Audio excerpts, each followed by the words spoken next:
আল তাফসিরুল কোরআনের প্রোগ্রাম। স্থান হচ্ছে দুর্গাপুর ঈদগাহ ময়দান, মধুপুর, টাঙ্গাইল। এটা দুর্গাপুর না? হিন্দুরা ছিল নাকি আগে? ছিল। এ কারণেই সেটার প্রভাব এরকম অনেক জায়গা আছে। আল্লাহ রাসূল সাল্লাল্লাহু আলাইহি ওয়াসাল্লাম সব ধর্মের লোকদেরকে একসাথে থাকার সুযোগ করে দিয়েছেন। আল্লাহ রাসূল সাল্লাল্লাহু আলাইহি সাল্লাম মদিনাতে যে ছিলেন, ওখানে যে শুধু মুসলমানরাই ছিল এমনটা নয়। ওই সোসাইটিতে খ্রিস্টান ছিল। কি ছিল? ইহুদি ছিল, পৌত্তলিক ছিল। তাদের সবাইকে নিয়ে বিষ্ণু ইসলাম একটা চার্টার করেছেন। ইতিহাসে এটাকে বলে দ্য মদিনা চার্টার, মদিনা সনদ। শান্তিতে থাকার কিভাবে চুক্তি করতে হয়, চার্টার তৈরি করতে হয়, সনদ করতে হয়, গোটা বিশ্ববাসীকে চোখে আঙ্গুল দিয়ে শিখিয়ে গেছে মুহাম্মদ সাল্লাল্লাহু আলাইহি ওয়াসাল্লাম। শান্তির পয়গাম নিয়ে এসেছেন, সবসময় শান্তি প্রতিষ্ঠার চেষ্টা করতেন, হাঙ্গামা বাজাতেন না কোথাও। ইভেন যুদ্ধের ময়দানেও ক্ষয়ক্ষতি যাতে কম হয়, he used to try to minimize the destruction in war. যুদ্ধের ময়দানে ডিস্ট্রাকশন কিভাবে কমানো যায় চেষ্টা করতেন। আক্রমণ করবেন, কিন্তু আক্রমণ করার আগে সৈন্যবাহিনীকে বলতেন, খবরদার এই খ্রিস্টানদের, এই ইহুদিদের শিশু বাচ্চাদেরকে মেরো না, তোমরা নাঙ্গা তলোয়ার পেয়ে নারীদেরকে কচুকাটা করো না, বৃদ্ধাদেরকে মেরো না, বৃদ্ধদেরকে মেরো না, ওই ধর্মের পাদ্রীদেরকে পেলে মেরো না। তোমার সাথে যুদ্ধ লাগতে এসেছিল, তারাও তলোয়ার মাটিতে রেখে দিয়ে হাত উঁচু করে যদি বলে surrender, Al Aman, I sick the security, আমি নিরাপত্তা চাই, সারেন্ডার করলাম, তাকেও মেরো না। গবাদি পশুগুলোকে হত্যা করো না, গাছপালাগুলো ভেঙে চুরে চুরমার করে দিও না। সুবহানাল্লাহ পড়েন। করতে গেছে কি? যুদ্ধ করতে গেছে কি? ওই যুদ্ধের ময়দানে আল্লাহ রাসূল সাল্লাল্লাহু আলাইহি ওয়াসাল্লামের এই শান্তির নীতি তিনি ফলো করতেন। কাকে আমরা ফলো করি? কে আমাদের নেতা? নেতারে চিনে নেন, মুহাম্মদ সাল্লাল্লাহু আলাইহি ওয়াসাল্লাম। গোটা বিশ্বকে দিয়েছেন, শুধু নেন নাই, কিছুই নেন নাই। কেঁদেছেন শুধু, আজও কাঁদেন মদিনায়, কিয়ামতের দিনও কাঁদবেন। কিয়ামতের দিন আমরা সবাই কাঁদবো, আমরা সবাই বলবো ইয়া নাফসি ইয়া নাফসি, আল্লাহ আমারে বাঁচাও, আল্লাহ আমারে বাঁচাও। নবীরাও বলবে আল্লাহ আমারে বাঁচাও। একমাত্র, শুধুমাত্র, কেবলমাত্র আমার প্রিয় নবী, আমার প্রিয় হাবিব, আমার প্যারা রাসূল সাল্লাল্লাহু আলাইহি সাল্লাম বলবেন ভিন্ন কথা। তিনি বলবেন উম্মতি উম্মতি উম্মতি, রব্বি হাবলি উম্মতি, আল্লাহ আমার গুনাহগার উম্মতকে বাঁচাও। সব নবীরা নিজেকে নিয়ে পেরেশান, সব নবীরা উম্মত ভুলে যাবে, ভুলবে না একজন নবী, তার নাম মুহাম্মদ সাল্লাল্লাহু আলাইহি ওয়াসাল্লাম। তিনি আমাদেরকে ভদ্রতা শিখিয়েছেন, শালীনতা শিখিয়েছেন, লাজুকতা শিখিয়েছেন। আমাদের এখন লাজুকতা নাই, লজ্জা শরমের মাথা খেয়েছি আমরা, তাই না? বাবা ছেলে মেয়ে বসে একসাথে হিন্দি সিনেমা দেখে, এরকম আছে না নাই? টাঙ্গাইলে আছে।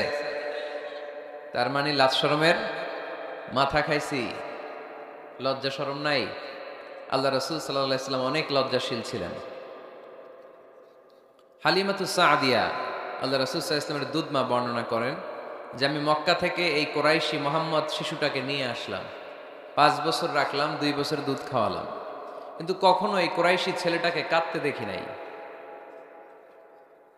ক্ষুধা লাগলে সে কাঁদতো না, ব্যথা পেলে সে কাঁদতো না, শুধু লজ্জাস্থানের জায়গা থেকে কাপড়টা সরে গেলে সে কেঁদে উঠত। আল্লাহু আকবার পড়েন। ক্ষুধা লাগলেও কাঁদে না, ব্যথা পেলেও তিনি কাঁদতেন না, শুধু লজ্জাস্থানের জায়গা থেকে কাপড়টা সরে গেলে কেঁদে দিতেন। আল্লাহ তাআলা আমাদেরকে সালাত দিয়েছিলেন 50 ওয়াক্ত। কয় ওয়াক্ত? এখন পড়ি কয় ওয়াক্ত? তো 50 ওয়াক্ত। মেরাজের রাতে নামাজ নিয়ে যখন নামতেছেন, মুসা আলাইহিস সালাম বললেন, আল্লাহ আপনাকে কি দিলেন? গিফট। আল্লাহ নবী সাল্লাল্লাহু আলাইহি ওয়াসাল্লাম বললেন, আমাকে গিফট হিসেবে দিয়েছে 50 ওয়াক্ত নামাজ। কয় ওয়াক্ত? 50 ওয়াক্ত। মুসা আলাইহিস সালাম বলে, সর্বনাশ, বলেন কি 50 ওয়াক্ত পড়বে না? আমি তো আপনার আগে দুনিয়াতে নবী হিসেবে এসেছিলাম, আমার ফিল্ড ওয়ার্কের এক্সপেরিয়েন্স আছে, উম্মত চড়াইয়া খাইছি তো আমি জানি পড়বে না। আপনি যে দেখেন কমায় আনা যায় কিনা। পড়ি নাকি আমরা? 5 ওয়াক্ত তো পড়ি না, ঠিক কিনা? তো গেলেন যে বললেন, আল্লাহ মুসা আলাইহিস সালাম তো বলে যে পড়বে না আমার উম্মত, কমায় দেন না। আল্লাহ 5 ওয়াক্ত কমায়া 45 ওয়াক্ত দিলেন। আবার নেমে আসলেন কত? 45। মুসা আলাইহিস সালাম বলে, আবার যান, আবার পড়বে না, পড়বে না, কমায় নেন, ভালো হবে। আবার গেলেন, আবার 5 কম। আবার আসলেন, সাইয়েদনা মুসা আলাইহিস সালাম বললেন, আবার যান, পড়বে না। আবার গেলেন, 9 বারে 5 নং 45 ওয়াক্ত কমায় দিয়া রাখলেন কয় ওয়াক্ত? 5 ওয়াক্ত নিয়ে আল্লাহর হাবিব ফিরে আসতেছেন। মুসা আলাইহিস সালাম বললেন, কি অবস্থা, কয় রাকাত, কয় ওয়াক্ত? আল্লাহর হাবিব বললেন, এবার দিছে 5 ওয়াক্ত। মুসা আলাইহিস সালাম বললেন, এটাও পড়বে না। ঠিক কিনা? এটাও পড়বে না, কমায় নিয়ে আসেন। এবার আল্লাহ রাসূল সাল্লাল্লাহু আলাইহি ওয়াসাল্লাম বলতে আরম্ভ করলেন, কি বলেন, 9 বার গেলাম, আর কত যাওয়া যায়, আর পারুম না, লজ্জা লাগে, আমার শরম লাগে। সহিহ বুখারীতে এই কথাটাই এসেছে, আস্তাহি মির রাব্বি, আমার এবার লজ্জা লাগে যেতে। শরম বলেও তো একটা কথা আছে। কয়বার যাওয়া যায় আল্লাহর কাছে? সুবহানাল্লাহ পড়ে। লাজুকতা কাকে বলে তিনি শিখিয়েছেন। ছোটবেলায়, শৈশব, কৈশোর, যৌবন, সব সময় তিনি লাজুক ছিলেন। আমাদের মধ্যে লাজুকতা নাই, ঠিক কিনা? ইযা লাম তাস্তাহি ফাসনা মা শি'তা, যখন তোমার লজ্জা থাকবে না, তোমার যা মন চায় তুমি তাই করতে পারবা। এজন্য আমরা যেন এই লাজুকতা, শালীনতার প্র্যাকটিস করি। আল্লাহ তুমি তৌফিক দান করো। আজকে মসজিদ নিয়ে কথা বলবো। কি নিয়ে? কি নিয়ে কথা বলবো? মসজিদ। আহাব্বুল বিলাদি ইলাল্লাহি মাসাজিদুহা, আল্লাহর কাছে পৃথিবীতে সবচেয়ে পছন্দের জায়গা কোনটা বলেন তো? মসজিদ। এবার বলেন তো, আল্লাহর কাছে সবচেয়ে অপছন্দের জায়গা কোনটা? বাজার। কিন্তু এমন বাজার যেখানে জুয়ার আড্ডা বসে, এমন বাজার যেখানে মদ বিক্রি হয়, এমন বাজার যেখানে নর্তকীদের নাচ গান চলে, এমন বাজার যেখানকার ব্যবসায়ীরা পণ্য বিক্রি করার জন্য খালি কসম কাটে। এরকম আসরা নাই?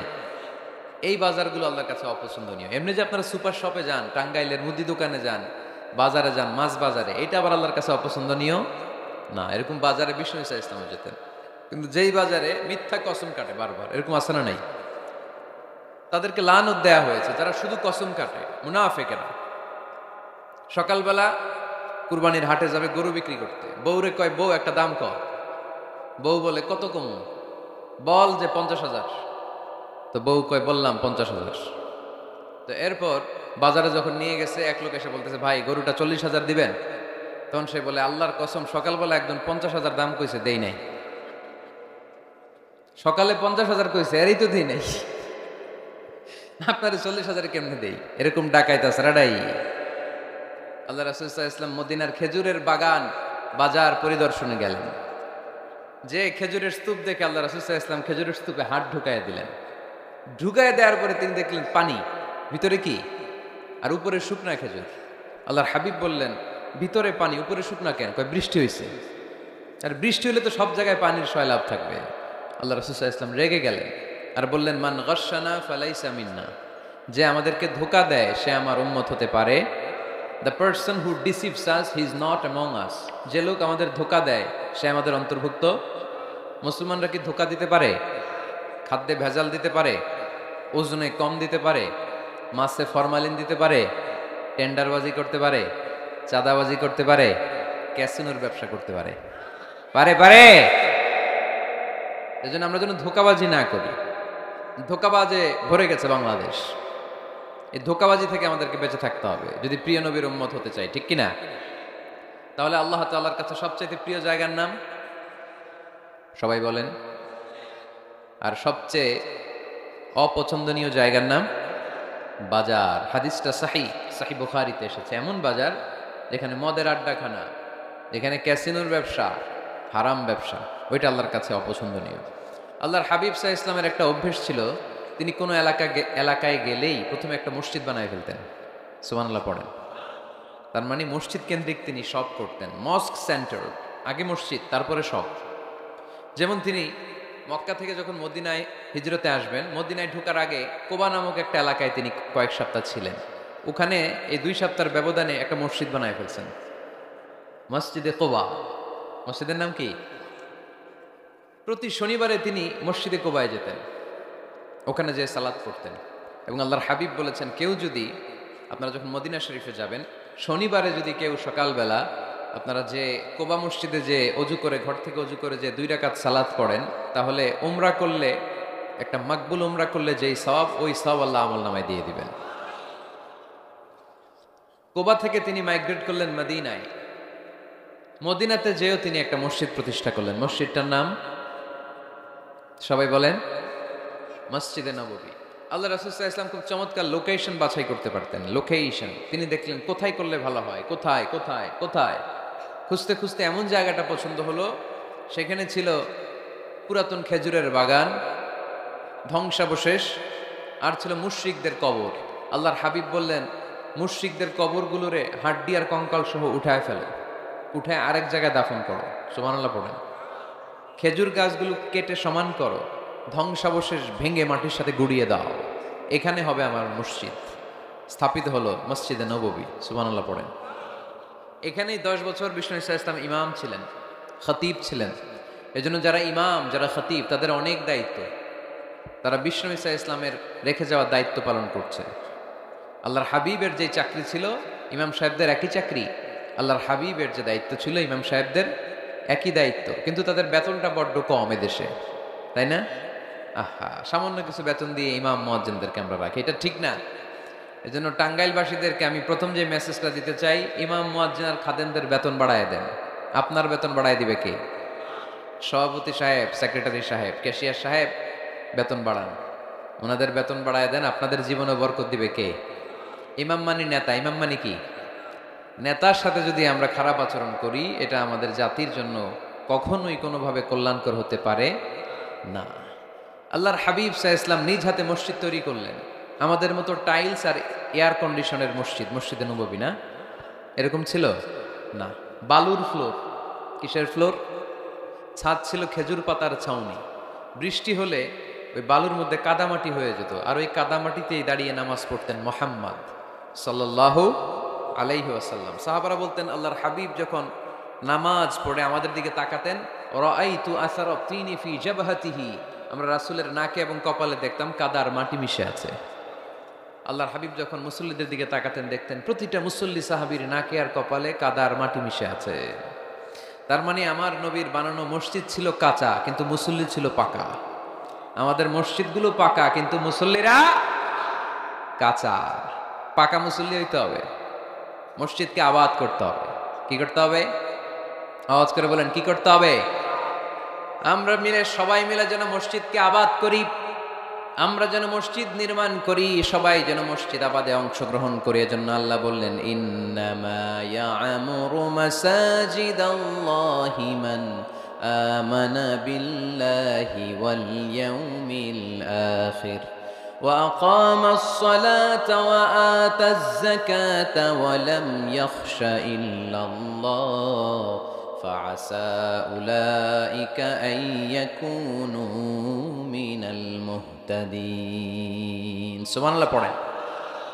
নিশ্চয়ই মসজিদ আবাদ করে তারা যারা আল্লাহয় বিশ্বাস করে, আখিরাতে বিশ্বাস করে, সালাত কায়েম করে, যাকাত আদায় করে, আল্লাহ ছাড়া কাউরে ভয় পায় না, এই 5টা কাজ যারা দুনিয়ার বুকে করে, তারাই হলো আল্লাহর জমিনে মসজিদের আবাদকারী।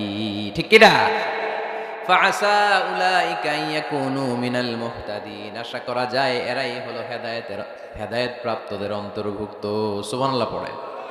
এদের কাছে আল্লাহর হেদায়েত আছে। 5টা গুণ আর কোয়ালিটিস থাকবে যারা মসজিদের আবাদ করবে। 1 নম্বর গুণ, মসজিদের আবাদকারী যারা হবে তারা বিশ্বাস করবে একজনকে, তিনি কে। আবার তাদের 2 নম্বর গুণ, তারা আখিরাতে বিশ্বাস করবে। মসজিদ যারা আবাদ করবে তাদের 3 নম্বর গুণ, তারা মসজিদে যে জামাতে সালাত আদায় করবে। ঠিক কিনা? মসজিদ আবাদ করে কিন্তু মসজিদে যায় না, এরকম আছে না নাই? মসজিদের সভাপতি যায় না, মসজিদে সেক্রেটারি যায় না, ক্যাশিয়ার যায় না, আছে না নাই? তো এটা কি আবাদ করলেন আপনি? আপনি সভাপতি, আপনার তো আরো আগে যাওয়া দরকার। যাবেন মসজিদে। আপনি সেক্রেটারি, আপনি যাবেন মসজিদে, যাবেন যে নামাজ পড়বেন। আপনি ক্যাশিয়ার, কোষাধ্যক্ষ, যান না কেন আপনি মসজিদে? আপনি যদি মসজিদ আবাদকারী হতে চান, রব্বে কারিমের খাতায় মসজিদ আবাদকারীদের সাথে নিজের নামটা টুকে নিতে চান, তাহলে মসজিদে যান। ঠিক কিনা? এজন্য আল্লাহ বললেন, মসজিদ আবাদকারী তারা যারা আল্লাহর উপর ঈমান আনে, আখিরাতের প্রতি ঈমান আনে, তারা মসজিদে যায়। মসজিদে যে সালাত কায়েম করে। কি করে? সালাত কায়েম করো, হো সালাত কায়েম করো, হবে সম্মানী তুমি, হবে জান্নাতি তুমি, হবে সম্মানী তুমি, হবে জান্নাতি তুমি। দিবে কাল হাসরে শীতল ছায়া আরশে আজিম, রব্বিয়াল আলা রব্বিয়াল আযীম রব্বিয়াল আলা রব্বিয়াল আযীম। সুবহানাল্লাহ পড়েন। আউয়ালু মা ইউহাসাবু বিহিল আবদু ইয়াউমাল কিয়ামাতি আস-সালাহ। কিয়ামতের দিন সর্বপ্রথম যে জিনিসটার হিসাব আল্লাহ নেবেন সেটা কি? সালাত। কুরবানির গোশতের সাথে যেটা খায়, তাই না? সালাত মানে নামাজ। এই নামাজের হিসেবটা সর্বপ্রথম আমাদের কাছ থেকে চাইবে কে? আপনার আমলনামার এই হিসেব যদি আপনার জন্য কিয়ামতের দিন সহজ হয়ে যায়, পুরো আমলনামাটারে সহজ করে দিবে কে? আর এই সালাতের হিসাবে যদি গন্ডগোল লাগে, সব গন্ডগোল লাগাই দিবে কে? এজন্য আল্লাহ বললেন, মসজিদের আবাদকারী তারা যারা আমার উপরে বিশ্বাস রাখে, আখিরাতে বিশ্বাস রাখে, সালাত কায়েম করে, যাকাত আদায় করে, আল্লাহ ছাড়া কাউকে তারা ভয় পায় না। ওয়ালাম ইয়াখশা ইল্লাল্লাহ, আল্লাহ ছাড়া কাউকে তারা ভয় পায় না। তাদের হৃদয়ে ভয় থাকে একজনের, তিনি কে? ফাআসা উলাইকা আইয়াকুনু মিনাল মুহতাদিন, আশা করা যায় তারাই হেদায়েত প্রাপ্তদের অন্তর্ভুক্ত। ঠিক কি না? কথাটা কার? এখন আমরা মসজিদের আবাদকারী হতে চাই কি চাই না? এই 4-5 জন চান? সবাই মসজিদের আবাদকারী হতে চাই কি চাই না? তাহলে এই 5টা কাজ করতে হবে। আল্লাহর উপর বিশ্বাস, আখিরাতে বিশ্বাস, মসজিদে যে সালাত আদায়, যাকাত আদায়, আর হৃদয়ে আল্লাহর ভয় ছাড়া আর কারো কোনো ভয় থাকতে পারবে না। সাউন্ড নাই ওখানে? মাইকম্যান কই? কি নাম তোমার মাইকের? দেখি। সুরেলা। নাই কোনো সুর তোমার মাইকে, নাম দিছে সুরেলা। মতিঝিলে মতি নাই, আছে শুধু জিল। সোনার গায়ে সোনা নাই, আছে শুধু বিল। তোমার মাইকে সুর নাই, নাম দিছে সুরেলা। সুর দাও, এদিকে একটু সুর দিয়ে দাও, একটু সাউন্ড দিয়ে দাও, একটু স্ট্রং করে দাও। সুরেলা, সুন্দর নাম দিছো তুমি। আমার নবীর কণ্ঠ ছিল বড় সুরেলা, ঠিক কিনা? রাসূল সাল্লাল্লাহু আলাইহি ওয়াসাল্লামের কণ্ঠের তেলাওয়াত শুনে কাফের মুশরিকগুলো পাগল হয়ে যেত, অস্থির হয়ে যেত, এত সুন্দর কণ্ঠ কি করে হয়। এবং রাতের বেলা লুকিয়ে লুকিয়ে আল্লাহর হাবিবের তেলাওয়াত শুনতে যেত। সুবহানাল্লাহ পড়বেন না? হয়েছে? সুরেলা হয়েছে? হয়েছে, আলহামদুলিল্লাহ। তাহলে আমরা সবাই মসজিদ আবাদ করতে চাই। টাঙ্গাইলের ভাইরা আজকে আমাকে বলল যে মসজিদ নাকি আজকে আপনারা আবাদ করবেন। রাজি আছেন তো সবাই? খেয়াল রাখবেন, ইসলামে মসজিদ এটা সবার, নাকি আওয়ামী লীগের, বিএনপির, জাতীয় পার্টির, জামাত ইসলাম, পীরের মুরিদ, তাবলীগের ভাই? কাদের? চিল্লায় বলেন কাদের? অনেক জায়গায় দেখেন মসজিদ বানায় আহলে হাদিস জামে মসজিদ। কেন আহলে হাদিস জামে মসজিদ হবে কেন? আবার অনেক জায়গায় হানাফি জামে মসজিদ। কেন? সমস্যা কি আপনাদের? ভাগ করেন কেন? আল্লাহ রাসূল আসছে মিলাইতে, আমরা খালি কোপায়া কোপায়া ভাগ করে দেই। না, ভাগ করবেন না, সবাইরে সব মসজিদে ঢুকতে দিবেন। আহলে হাদিসের ভাইরা হানাফি ভাইদের সাথে মসজিদে সালাত পড়বে। হানাফি মাযহাব যারা মানে তারা আহলে হাদিসের ভাইদের সাথে সালাত আদায় করবে। ঠেলাঠেলি আছে? কাবা ঘরের সামনে কেউ এইভাবে বুকে বাঁধে, আল্লাহু আকবার, এইভাবে দেখছেন না? কেউ এইভাবে, আবার হানাফিরা এইভাবে। মালিকিদের কিছু লোক আছে এরা বাঁধেই না, ছেড়ে রাখছে। কি করবি কর, বাঁধনো না এইভাবে। হ্যাঁ, করে কিছু করারও নাই, এরা ছেড়ে দিয়ে নামাজ পড়ে। তো আল্লাহর ঘর এখানে, প্রতিটা নবীর পদ ধুলি লেগেছে যেই মক্কায়, প্রিয় হাবিবের শ্বাস প্রশ্বাস এখনো মিশে আছে এই কাবা ঘরে। আল্লাহর ঘর কাবা বাইতুল্লাহ, ওখানে দাঁড়িয়ে কেউ এখানে, কেউ এখানে, কেউ এখানে, কেউ বাদেই না, কেউ আমিন জোরে, কেউ আসতে। কোনো ঠেলাঠেলি আছে? তো বাংলাদেশের ঠেলাঠেলিটা আনলো কে? কেন এই ঠেলাঠেলিটা করেন? কথা কি বুঝেন? ঠেলাঠেলির দিন শেষ, ঐক্য গড়ার বাংলাদেশ। চিল্লায় বলো ঠিক কিনা? আমরা ঐক্য চাই। অনেক ভুল বুঝানো হয়েছে আমাদেরকে, অনেক ন্যারো মাইন্ডেড বানিয়ে রাখা হয়েছে। সংকীর্ণতার দিন শেষ, পরিবর্তন হতে শুরু করেছে। মানুষ এখন অনেক চালাক। জনগণের ধোকা দেওয়া, তাওহীদপন্থী মুসলমানদের গোজামিল দিয়ে বুঝ দেওয়ার দিন শেষ। জোরে বলেন ঠিক কিনা? যেটা বলবেন কোরআন সুন্নাহর আলোকে বলবেন। ইসলাম এসেছে মিলানোর জন্য, তা আপনি পিস পিস করেন কেন? আল্লাহ আপনার পিস পিস করে ফেলবে। সবাই ভাই ভাই, মসজিদ সবার। 60 জন খ্রিস্টান পাদ্রী নাজরান থেকে এসেছে আল্লাহর হাবিবের সাথে দেখা করতে। জায়গা নাই, কই বসতে দিবে? কোনো জায়গা না পেয়ে 60 জন খ্রিস্টানের জন্য আল্লাহর হাবিব সাল্লাল্লাহু আলাইহি ওয়াসাল্লাম মসজিদে নববীর দরজা খুলে দিয়ে খ্রিস্টানদেরকে মসজিদে ঢুকতে দিয়েছেন।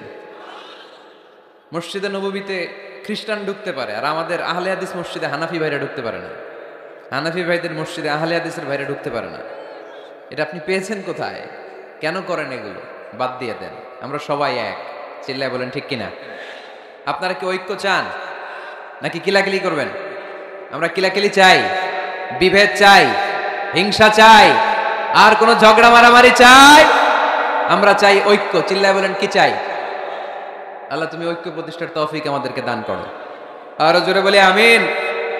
এজন্য আল্লাহ বললেন ইন্নামা ইয়ামুরু মাসাজিদাল্লাহ, যারা আল্লাহয় বিশ্বাসী, নামাজ পড়ে, যাকাত দেয়, আল্লাহরে ভয় করে, তারাই মসজিদের আবাদ করে।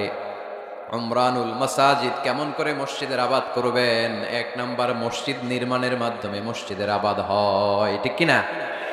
আল্লাহর হাবিব বললেন মান বানা লিল্লাহি বাইতান মিন মালিহি বানাল্লাহু লাহু বাইতান ফিল জান্নাহ। নিজের অর্থ ব্যয় করে যে দুনিয়ার বুকে মসজিদ বানায়া দেয়, আল্লাহ তার জন্য জান্নাতে ঘর বানায়া দেয়। ইন্না মিম্মা ইয়ালহাকু আল মুমিনু মিন হাসানাতিহি বা'দা মাউতিহি, মৃত্যুর পরে কোনো মানুষ যে সওয়াবগুলো অটোমেটিক সব সময় ধারাবাহিকভাবে পেতে থাকে, তার মধ্যে একটা হচ্ছে দুনিয়াতে সে যদি কোনো মসজিদ বানিয়ে যায়, তার পার্সেন্টেজ সওয়াব যতদিন এই পৃথিবী থাকবে ততদিন আপনার আমল নামায় ওই সওয়াবের পার্সেন্টেজ পাঠিয়ে দিবে কে? তার মানে মসজিদ আবাদের 1 নাম্বার পদ্ধতি মসজিদ বানানো। মসজিদ আবাদের 2 নাম্বার পদ্ধতি বারবার মসজিদে যাওয়া, মসজিদে যে জামাতে সালাত আদায় করা। মসজিদের সাথে সম্পর্কের দরকার আছে না নাই? মসজিদে যে জামাতে সালাত আদায় করা, সালাতুল জামাআ তাফদুলু সালাতাল ফাযি বি27 দারাজা। একা নামাজ পড়লে যেই সওয়াব, মসজিদে যে জামাতে পড়লে 27 গুণ সওয়াব হয়ে যায়। এজন্য জামাতে সালাত পড়বেন তো। তার মানে 1 নম্বরে পেলাম মসজিদ বানানো, 2 নম্বরে পেলাম মসজিদে যে জামাতে নামাজ পড়া, 3 নম্বরে মসজিদের সাথে হৃদয়টারে ঝুলিয়ে রাখা। মসজিদের সাথে হৃদয়টা ঝুলে থাকবে। 7 শ্রেণীর ব্যক্তিকে আল্লাহ তাআলা কিয়ামতের দিন আরশের নিচে ছায়া দিবে। এর মধ্যে 1 শ্রেণীর ব্যক্তি ওই ব্যক্তি যে ব্যক্তির হৃদয়টা সবসময় মসজিদের সাথে ঝুলে থাকে, লেগে থাকে। জোহরের নামাজ পড়ে খালি টেনশন, কিরে আসরের সময় কখন হবে। আসর পরে চিন্তা করে মাগরিবে আমি কই থাকবো, তখন মসজিদ থাকবে কই, নামাজটা হবে কিনা। মাগরিব পড়ার পরে একটাই চিন্তা, ঘুমের আগে এশাটা যেন ঠিক মতো হয়, ঠিক কিনা? এরকম মুসল্লি আছে না নাই? আল্লাহর হাবিব বললেন যারা সবসময় হৃদয়টারে মসজিদের সাথে এইভাবে লাগিয়ে রাখে, আরশের নিচে তাদেরকে সেদিন ছায়া দিবে কে? আল্লাহর আরশের ছায়া ছাড়া ওই দিন আর কোনো ছায়া থাকবে নাকি? আকাশের সূর্য মাথার কাছে নেমে আসবে, জমিনটারে তামার জমিন বানিয়ে দেওয়া হবে। জিহ্বাটা তৃষ্ণার চোটে বের হয়ে নাভি পর্যন্ত কুকুরের মতো ঝুলতে থাকবে। মানুষগুলো চিৎকার মারবে, কোনো ছায়া নাই আরশের ছায়া ছাড়া। ওই আরশের ছায়ার নিচে ওই ব্যক্তিকে আল্লাহ ছায়া দিবেন যার হৃদয়টা মসজিদের সাথে লেগে থাকে, সবসময় মসজিদের সাথে মনটা পড়ে থাকে। এরকম আছে না নাই? মসজিদে বারবার যেতে চায়। মসজিদে যাওয়ার জন্য যতগুলো কদম ফেলবেন, প্রতিটা কদমে আপনার মর্যাদা 1 স্ট্যাটাস 1 তলা বাড়ায় দেয় কে? গুনাহগুলো মাফ করে দেয় কে? আবার মসজিদে যদি কোনো দিনই হালাকায় বসেন, আল্লাহর রহমত চারদিক থেকে আপনারে বেষ্টন করে ফেলে, আল্লাহর ফেরেশতারা আপনাদের জন্য দোয়া করতে থাকে। তাহলে মসজিদ আবাদের 1 নাম্বার নমুনা হলো মসজিদ বানানো। মসজিদকে আবাদ করার 2 নাম্বার নমুনা হলো মসজিদে জামাতের সাথে সালাত আদায় করা। মসজিদ আবাদের 3 নাম্বার নমুনা হলো হৃদয়টা মসজিদের সাথে ঝুলিয়ে রাখা। মসজিদ আবাদের 4 নাম্বার নমুনা হলো নিজ হাতে মসজিদকে পরিষ্কার পরিচ্ছন্ন রাখা। মসজিদ ঝাড়ু দিচ্ছেন কে কে? দেখি হাত তোলেন। প্রত্যেকদিন দেন? আলহামদুলিল্লাহ, আলহামদুলিল্লাহ। এটা সাইয়েদনা ইব্রাহিম আলাইহিস সালাম আর ইসমাঈল আলাইহিস সালামের ডিউটি ছিল। ডিউটিটা দিছিল কে? চিল্লায় বলেন কে? আল্লাহ বললেন তাহহিরা বাইতিয়া লিত-তাইফিনা ওয়াল আকিফিনা ওয়ার রুকআইস সুজুদ। মসজিদেরি ঝাড়ু বারদার ও কামারে হাত, শোনো আমার মুনাজাত। পড়েন, শোনো শোনো ইয়া ইলাহি আমার মুনাজাত, শোনো আমার মুনাজাত। পড়েন আমিন। খাদেম ঝাড়ু দিল কিনা? মসজিদের ফ্লোর মুছলো কিনা? মুয়াজ্জিন হুজুর মসজিদ ঝাড়ু দিল কিনা? মসজিদে বালু আছে কিনা? সবাই যে চেক করে। দায়িত্ব কি শুধু খাদেমের আর মুয়াজ্জিনের কাঁধের উপরে নাকি আমাদের কাঁধেও মসজিদ পরিচ্ছন্ন রাখার দায়িত্ব আছে? রাডাই 2 জন নবীকে আল্লাহ বললেন, সাইয়েদনা ইব্রাহিম যাকে উপাধি দিয়েছেন আল্লাহ খালিল, আমার মসজিদ পরিষ্কার করো, বাপ বেটা মিলে ঝাড়ু দাও। সাইয়েদনা ইসমাইল ইব্রাহিম মসজিদ ঝাড়ু দিতে পারলে আপনি কোন লাট সাহেব হয়েছেন? কি হয়ে গিয়েছেন আপনি? মনে জ্বালা, যন্ত্রণা, ঘরে মারামারি, শান্তি নাই, মসজিদে চলে যান, মসজিদ মুছে দেন, একটু ঝাড়ু দিয়ে দেন, আপনার ঘরের সব অশান্তিরে শান্তি বানায় দিবে কে?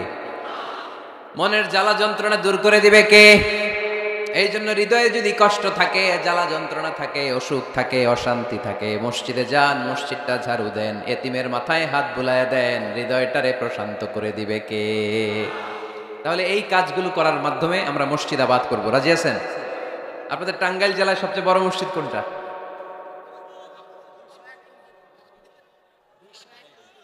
201 গম্বুজ। কই এটা? গোপালপুর, ঝাওয়াইল গোপালপুর। কে করছে এটা? কে বানাইছে? ও, ইসলামিক ফাউন্ডেশনের কর্মকর্তা রফিকুল ইসলাম। কি করে? বেঁচে আছে? আজকের এই মাহফিলের পক্ষ থেকে ওনাকে জানাই সশ্রদ্ধ সালাম। যাবো ইনশাআল্লাহ। তো এরকম ভালো ভালো মসজিদ, সুন্দর মসজিদ বাংলাদেশে হোক, আমরা চাই না? সবাই চান? তো চাই, আওয়াজটা এতটুকু। এরকম সুন্দর মসজিদ এদেশে আরো নির্মিত হোক, চাই কি চাই না? মসজিদে আমরা যাব, মসজিদ আমরা আবাদ করব। মসজিদ নিয়ে আজকে অনেক কথা আছে, কেউ উঠবেন না, মজার কথাগুলো শেষে রেখে দিছি। যারা উঠবেন এদের মিস, উঠবেন না, বসেন। মসজিদে যে আমরা যাব, কিছু আদব মেনটেন করে যেতে হবে, ঠিক কিনা? অজু ছাড়া ঢোকা যাবে? অজু নিয়ে ঢোকার দরকার আছে না নাই? আবার আল্লাহ বললেন, ইয়া বানি আদম খুযু যিনাতাকুম ইনদা কুল্লি মাসজিদ। ও বনি আদম, মসজিদে যখন নামাজ পড়তে যাও সবচেয়ে ভালো কাপড়গুলো গায়ে দিয়ে যাও। আদেশটা কার? কিন্তু আমরা যখন মসজিদে ঢুকি সবচেয়ে ছিঁড়া পাড়াটা পরে ঢুকি, আছে না নাই? পুরান দুরান ছিঁড়া পাড়া, যেটা আর চলে না ওইটা গায়ে দেয়া যায়। আর বিয়ের অনুষ্ঠানে সুন্নাতে খাতনা, পহেলা বৈশাখ, এসো হে বৈশাখ তোমারে আদর করি, 31st নাইটে যখন প্রোগ্রামে যাই, বিশ্ব ভালোবাসা দিবসে যখন ভালোবাসা করতে যাই, তখন সুন্দর সুন্দর পাঞ্জাবি আছে না নাই? তখন নতুন জামা। বিশ্ব ভালোবাসা দিবস আসতেছে, ওইটা কি দিবস? বেহায়া দিবস। আহা, আমার কিশোরগঞ্জে মাহফিল ছিল গত বছর এই ভালোবাসা দিবসের দিন। দেখি সবগুলার হাতে গোলাপ ফুল, গোলাপ ফুল শেষ, পুরো কিশোরগঞ্জের সব গোলাপ ফুল শেষ। ফুলের দোকানে যাই দেখলাম কিচ্ছু নাই, কয় হুজুর গত রাতেই শেষ। বিশ্ব বেহায়া দিবস, এগুলোর সাথে আমাদের কোনো সম্পর্ক নাই। আমাদের সবচেয়ে ভালো জামাটা আমরা মসজিদে পরে যাব। আমরা দুনিয়ার কাউরে দেখাতে চাই না, আমরা যা করি দেখাতে চাই একজনকে, তিনি কে? তাহলে মসজিদের প্রথম আদব ওযু করে ঢুকবো। 2 নাম্বার আদব, সব চাইতে ভালো জামাটা গায়ে দিয়ে মসজিদে ঢুকবো। 3 নাম্বার, ঢোকার সময় বাম পা দিয়ে ঢুকবো। কোন পা? আর বের হওয়ার সময় বিশ্বনবী বললেন, মসজিদে যখন ঢুকবে এই দোয়াটা পড়ো, আউযু বিল্লাহিল আযীম ওয়া বিওয়াজহিল কারীম ওয়া সুলতানিহিল কাদীম মিনাশ শাইতানির রাজীম। এই 4টা শব্দ দিয়ে এই দোয়াটা যে পড়বে, এই দোয়াটা পড়ার সাথে সাথে শয়তান চিৎকার মারে আর ঘোষণা দেয়, আজকের দিনের জন্য আমার ওয়াসওয়াসা থেকে তুই মুক্ত হয়ে গেলি। আফসোস করে শয়তান বলে, তোরে তো আর কিছু করা গেল না, তোর উপরে আর কোনো খবরদারি নাই, আজকে সারা দিনের জন্য তোর রবের কাছ থেকে তুই প্রোটেকশন পেয়ে গেলি। আজকে শেষ, কালকে ধরবো তরে, কালকে ধরবো, আজকে শেষ। এই জন্য এই দোয়াটা পড়বেন, আউযু বিল্লাহিল আযীম ওয়া বিওয়াজহিল কারীম ওয়া সুলতানিহিল কাদীম মিনাশ শাইতানির রাজীম। এই রেকর্ড হইতেছে, ইউটিউবে শুনে নিন, এটা পড়বেন। এরপরে নবীর একটা সালাম দিবেন, আসসালামু আলাইকা আইয়ুহান নবী ওয়া রাহমাতুল্লাহি ওয়া বারাকাতুহু। তারপরে ডান পা দিয়ে ঢুকবো আমরা। মসজিদে ঢোকার সময় কোন পা? সবাই বলেন আরো জোরে, মনে থাকবে, ভুল হবে না তো? আর ডান পা দিয়ে পড়বো, আল্লাহুম্মা ইফতাহলি আবওয়াবা রাহমাতিক। ও আল্লাহ, তোমার রহমতের দরজা আমার জন্য খুলে দাও। পড়েন আমিন। আর যখন বের হব তখন বাম পা দিয়ে বেরোবো। কোন পা? সবাই বলেন, মনে থাকবে? ছেলে মেয়েদেরকে শিখানো যাবে? বাচ্চারা কি শিখাবেন ঢোকার সময়? বের হওয়ার সময়, ঢোকার সময়, বের হওয়ার সময়, আর বের হওয়ার সময় পড়ব আল্লাহুম্মা ইন্নী আসআলুকা মিন ফাদলিক। আল্লাহ, আমি আপনার কাছে ফদল চাই। ঢোকার সময় রহমত চাই, বের হওয়ার সময় ফদল। ফদল মানে রিজিক। রিজিক কি মসজিদে থাকে না মসজিদের বাইরে? এজন্য আল্লাহ বলেন ফাইদা কুদিয়াতিস সালাতু ফান্তাশিরু ফিল আরদি ওয়াবতাগু মিন ফাদলিল্লাহ ওয়াযকুরুল্লাহা কাসীরান লাআল্লাকুম তুফলিহুন। যখন সালাত শেষ হয়ে যায়, জমিনের মধ্যে ছড়িয়ে পড়ো, জমিনে কাজ কর্ম শুরু করে দাও, কর্মচাঞ্চল্যতা দিয়ে জমিনটাকে ভরে তোলো, আর আল্লাহর কাছে ফদল চাও, রিজিক চাও। রিজিকের মালিক কে? তাহলে মসজিদে কি পাওয়া যায়?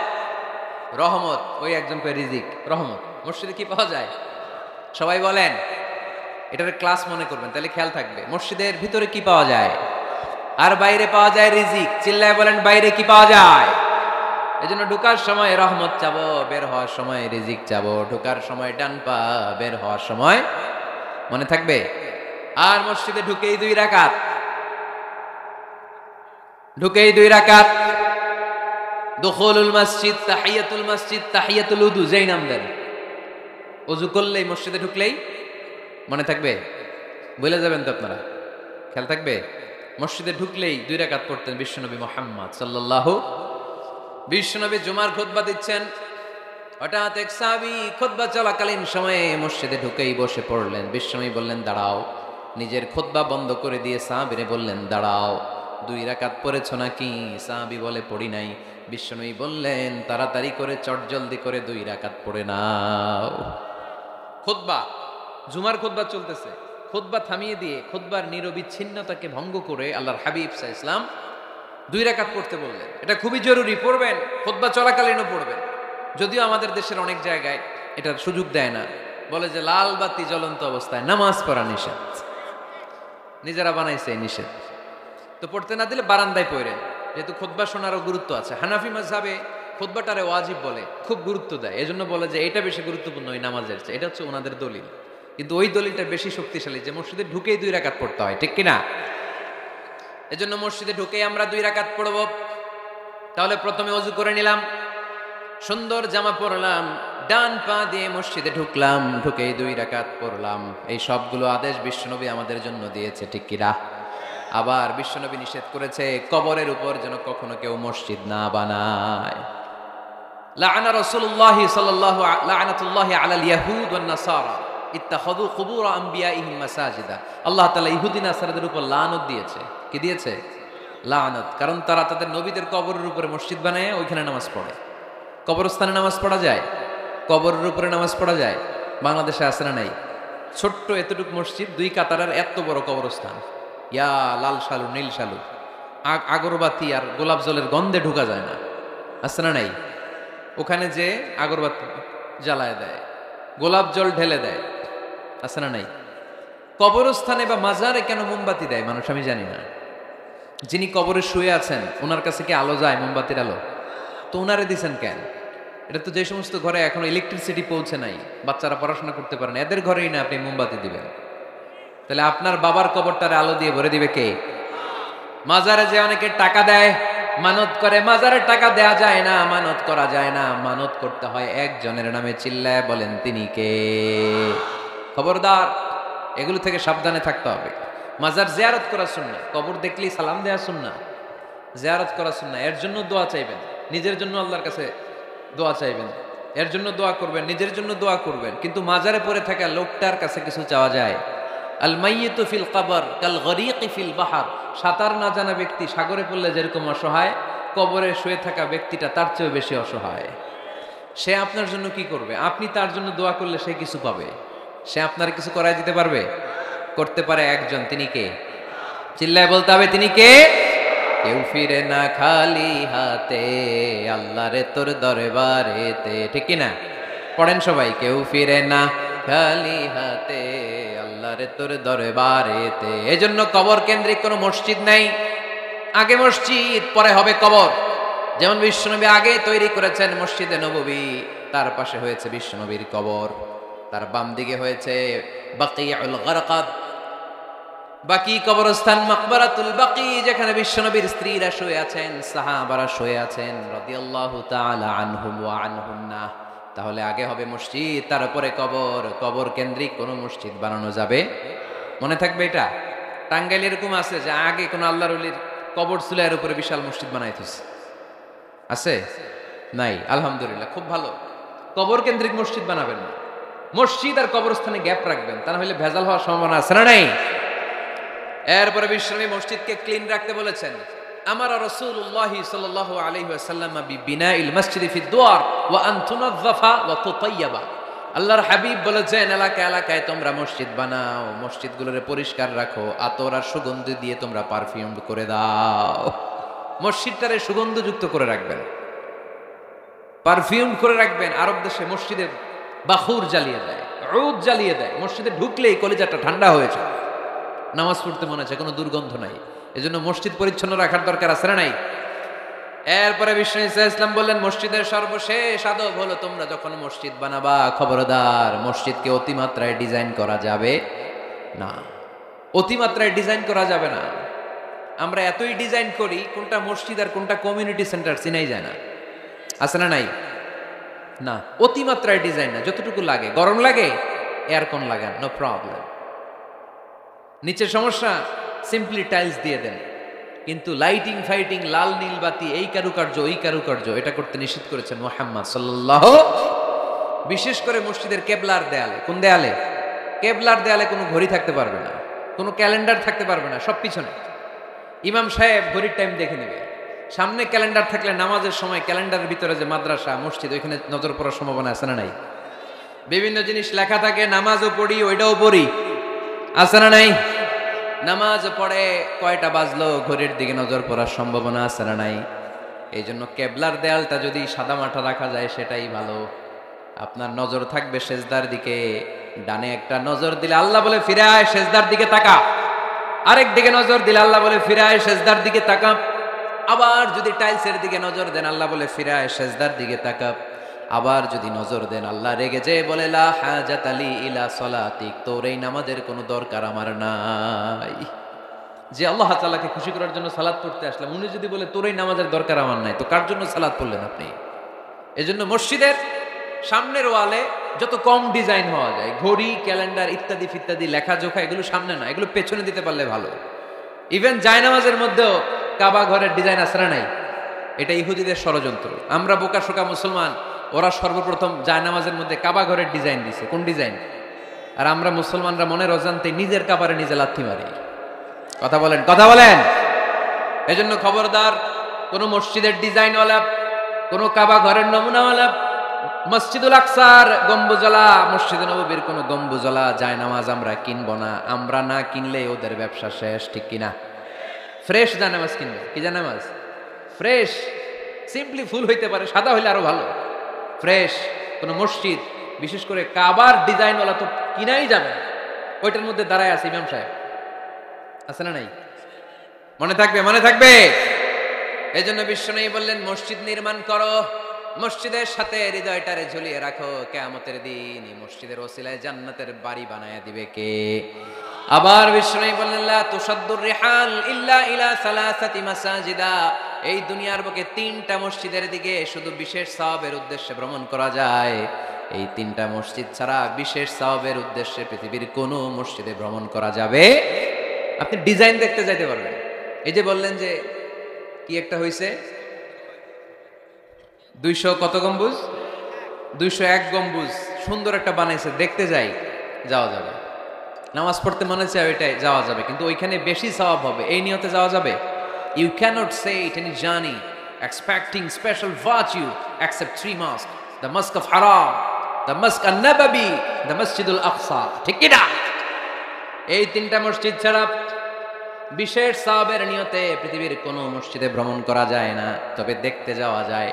এটার আর্কিটেকচারাল ডিজাইন দেখার জন্য, এটার ক্যালিওগ্রাফিক্যাল ডিজাইন, এটার ইকোসিস্টেম, এটা কেমন করে করেছে, কতটুকু জায়গা, ডিজাইনটা কেমন, এটা দেখার জন্য যেতে পারবেন।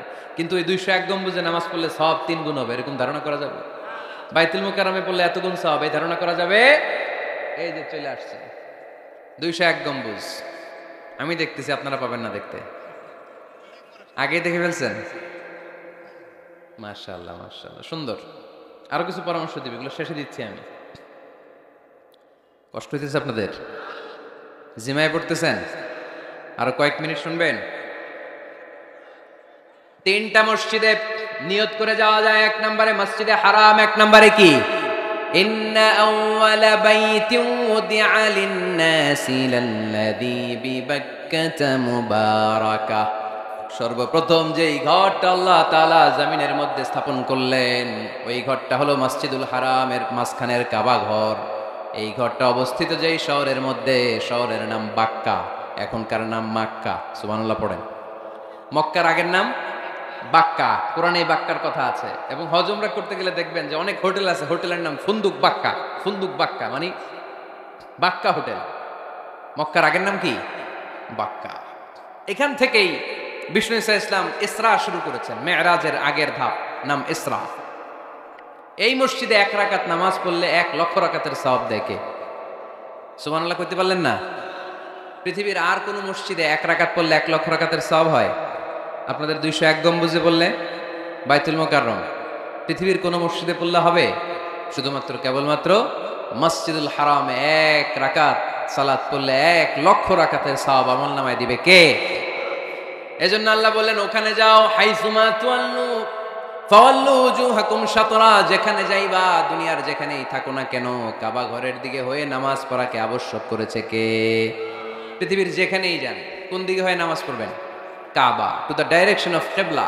আপনি অবাক হবেন, অস্ট্রেলিয়ায় একটা শহর আছে সিডনি। এই সিডনি শহরে একটা জঙ্গল আছে। এই জঙ্গলে একটা গাছ আছে, যে গাছটা মানুষের মতো রুকু করে আছে, টু দ্য ডাইরেকশন অফ কিবলা, তাও কিবলামুখী হয়ে। পত্রিকার কাটিং দেখেছেন না আপনারা? অনেক ক্যালেন্ডারেও আছে। গাছ, ইউটিউবে দেখেছেন?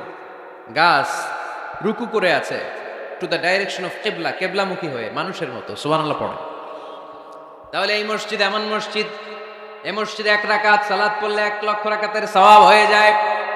এই মসজিদ এমন মসজিদ, যেই মসজিদের মাঝখানে একটা ঘর আছে, ঘরটার নাম বাইতুল্লাহ। প্রতিনিয়ত এই ঘরের উপর 120টা রহমত নাজিল করে কে? সিত্তুন আলী তাইফিন, 60টা রহমত নাজিল হয় যারা কাবা ঘরের চারদিকে তাওয়াফ করতে থাকে। আর বাঈন আলিল মুসাল্লিন, 40টা রহমত নাজিল হয় যারা কাবা ঘরের চারদিকে নামাজ পড়তে থাকে। 20 আলিন নাযিরিন ইলাল কাবা, বাকি 20টা সওয়াব নাজিল হয় যারা শুধু কাবা ঘরের দিকে তাকিয়ে থাকে। কাবা ঘরের দিকে তাকায় থাকলে সওয়াব। সুবহানাল্লাহ বললেন না? আন-নাযার ইলাল কাবা, 3 জিনিসের দিকে তাকালেই সওয়াব। কয় জিনিস? জোরে বলেন। 1 নাম্বার আন-নাযার ইলাল মুসহাফ, কোরআনের দিকে তাকালেই সওয়াব, পড়া লাগবে না।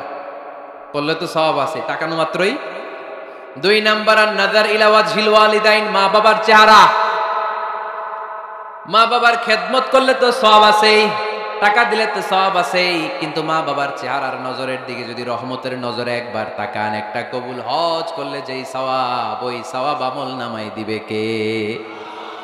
মা বাবা এমন জিনিস আমরা চিনলাম না। আমরা পীর সাহেবের দরবারে লাউ নিয়ে যাই আর গান গাই, সাদের লাউ বানাইলো মোরে, আগা খাইলাম ডগা খাইলাম, খাইলাম না ডুগডুগি না। তো কই লাউ নিয়ে যান আপনি, কই হাদিয়া নিয়ে যান? আসল পীর সাহেব তো আপনার ঘরে। আপনার আব্বা সবচেয়ে বড় পীর সাহেব, আপনার আম্মা জান আপনার জন্য সবচেয়ে বড় পীর সাহেব। গোটা বিশ্বের সব পীর সাহেব যদি 50 বার করে কোরআন খতম দিয়ে 1 গ্লাস পানির মধ্যে ফু দেয়, আর আপনার আব্বা শুধু বিসমিল্লাহ বলে যদি 1 গ্লাসের পানিতে ফু দেয়, ওই গ্লাসের পানির ফুটা আল্লাহর কাছে কবুল হয়ে যাবে। এজন্য বিশ্বনবী বলতেন, আল জান্নাতু তাহতা আকদামি উম্মাহাতিকুম। ও দুনিয়ার মানুষেরা শোনো, দুনিয়ার পুরুষ মানুষদের পায়ের নিচে থাকে জুতা, জুতার নিচে থাকে বালু আর মাটি। আর দুনিয়ার বুকে এক একটা মায়ের পায়ের নিচে থাকে তার সন্তানদের জান্নাত।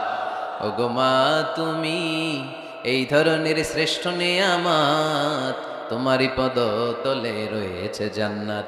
ওগো মা তুমি এই ধরনের শ্রেষ্ঠ নেয়ামত, তোমারই পদ তলে রয়েছে জান্নাত। সুবহানাল্লাহ পড়েন।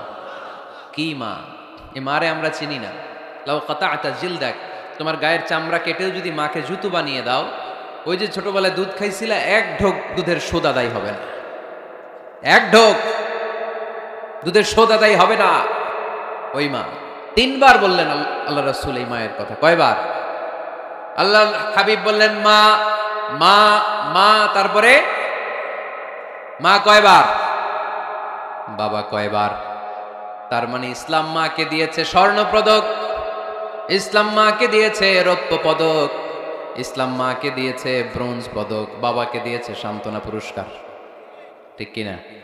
3বার যদি মা হয়, 1বার যদি বাবা হয়, তাহলে স্বর্ণ পদক কে? রৌপ্য পদক, ব্রোঞ্জ পদক, সান্ত্বনা পুরস্কার। সুবহানাল্লাহ কইতে বললেন না? ওই মায়ের চেহারার দিকে যদি রহমতের নজরে একবার তাকান, কবুল হজের সওয়াব আছে না নাই?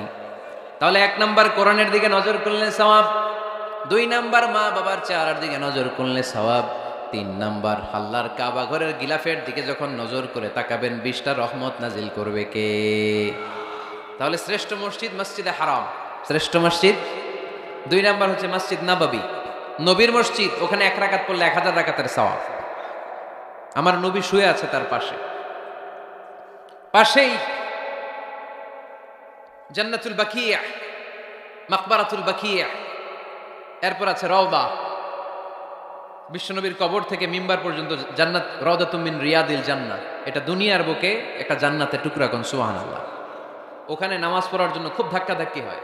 পুরো মসজিদে নববীর কার্পেটের এক কালার, ওইটার কার্পেটের আরেক কালার।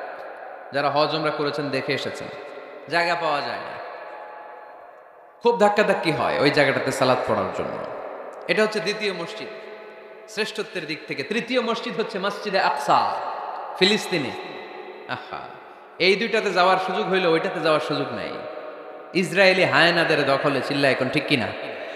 আমরা আল্লাহর কাছে চাই আমরা মসজিদুল হারাম, এই মসজিদ নববীতে যেমনে সালাত পড়তে পারি, বাইতুল মাকদাসে যেও যেন সালাত পড়তে পারে। আল্লাহ তুমি তৌফিক দাও।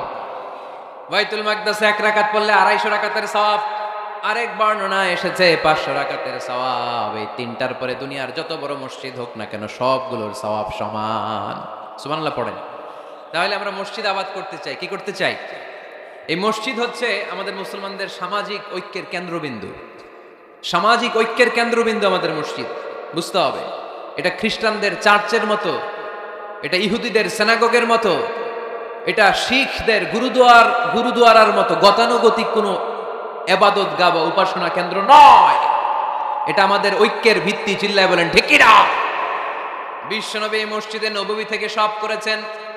বিশ্বনবীর মসজিদে নববীটাই ছিল ক্যান্টনমেন্ট, সেনাবাহিনীর ক্যান্টনমেন্ট ছিল এটা। বিশ্বনবীর মসজিদে নববী ছিল গণভবন, আমার নবীর মসজিদে ছিল বঙ্গভবন। এইখানেই ছিল সুপ্রিম কোর্ট, হাইকোর্ট। এখানে বসেই বিশ্বনবী যুদ্ধের জন্য সেনা প্রেরণ করতেন। এখানে বসেই বিশ্বনবী বেকারদের কর্মসংস্থান করতেন।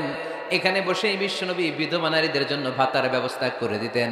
এই মসজিদের মধ্যে বসেই বিশ্বনবী আহলে সুফার সাহাবীদেরকে হাদিসের শিক্ষা দিতেন। সুবহানাল্লাহ পড়েন। এজন্য মসজিদের নানামুখী ব্যবহার আছে। আমরা শুধু এটা ইবাদতের জন্য রাখছি, কিন্তু বিষ্ণু ঈসা ইসলাম এটাকে নানা কাজে লাগিয়েছেন। আমাদের মসজিদগুলোকে আমরা শুধুমাত্র জিকির আর সালাতের জন্য নির্ধারণ করেছি, কিন্তু বিষ্ণু ঈসা ইসলাম নানামুখী কাজ এই মসজিদের ভেতরে করেছেন। মসজিদে নববী বাচ্চাদের জন্য উন্মুক্ত ছিল, নারীদের জন্য উন্মুক্ত ছিল, হিজরাদের জন্য উন্মুক্ত ছিল। সুবহানাল্লাহ কইতে পারলেন না? হিজরা আছে এলাকায়, টাঙ্গাইলে দেখলেই কি করেন? টিটকারি মারেন, হাসেন। আপনাকে মারে? হ্যাঁ, ওরাই মারে। কি টাকা দাবি করে না? এই দোষটা ওদের না, তো দোষটা তো আমাদের। ওদেরকে তৃতীয় লিঙ্গী হিসেবে স্বীকৃতি দিয়েও ওদের সব ধরনের সুযোগ সুবিধা গভর্নমেন্ট হয়তো এখনো দিয়ে সারতে পারে না। এটা গভর্নমেন্টের দায়িত্ব। এই বিশাল জনগোষ্ঠীকে গভর্নমেন্ট কি করবে? 2008 সালে ভোটাধিকার দেওয়া হয়েছিল, তারপরেও কোথাও এদের জন্য নাম নাই। একটা বাচ্চা যদি হিজরা হয়ে জন্মায়, মা বাবা তার পরিচয় কারো কাছে দিতে চায় না, লজ্জায়। এর স্কুলে ভর্তি করাইলে স্কুলের ফর্মে আছে ছেলে বা মেয়ে, এটার কোন জায়গায় দিব? ছেলেতে না মেয়েতে? আহা, এজন্য এরাও সমাজে বিচ্ছিন্ন, আলাদা। এরা খুঁজতে থাকে, দেখি আমার মতো কে আছে, তখন এরা হিজরা পাড়ায় চলে যায়। যে একসাথে থাকে, একজনের নেতৃত্বে বরের গাড়ি আটকায়, আর কয় 5000 টাকা দে, নাইলে তোর খবর আছে। আছে না নাই? নতুন বাচ্চা হইলেই কাঁথা শুকাইতে দেখলে ওরা যে হামলা করে, বাচ্চারা নিয়ে খেলাধুলা শুরু করে। তো ওদেরকে তো আমরা কর্মসংস্থানের ব্যবস্থা করি নাই তো আমরা। পৃথিবীর বিভিন্ন দেশে সুপার শপে দেখবেন হিজরা, এটা খুবই ন্যাচারাল। আমারও একটা সন্তান হিজরা হইতে পারে না? আপনার একটা সন্তান ছেলে মেয়ে কোনোটা না হইয়া হিজরা হইতে পারে না? আমি যে ছেলে হইছি কার ইচ্ছায়? আমার বোন যে মেয়ে হইছে কার ইচ্ছায়? হিজরা যে হিজরা হয়ে দুনিয়ায় আসলো এটাও কার ইচ্ছায়? আসল ইচ্ছাটা কার? কর্মসংস্থানের ব্যবস্থা করে দেন। হিজরাদেরকে দেখতে যেহেতু মানুষ ডরায়, এদেরকে আপনি রাস্তাঘাটের জ্যাম ঠিক করার দায়িত্ব দিয়ে দেন, কেউ আর উল্টা পথে যাবে না, ঠিক না? পুলিশের দায়িত্ব দিয়ে দেন, রাস্তাঘাটে এরা দাঁড়াইলে লাঠিও লাগবে না মানুষ, ঠিক কিনা?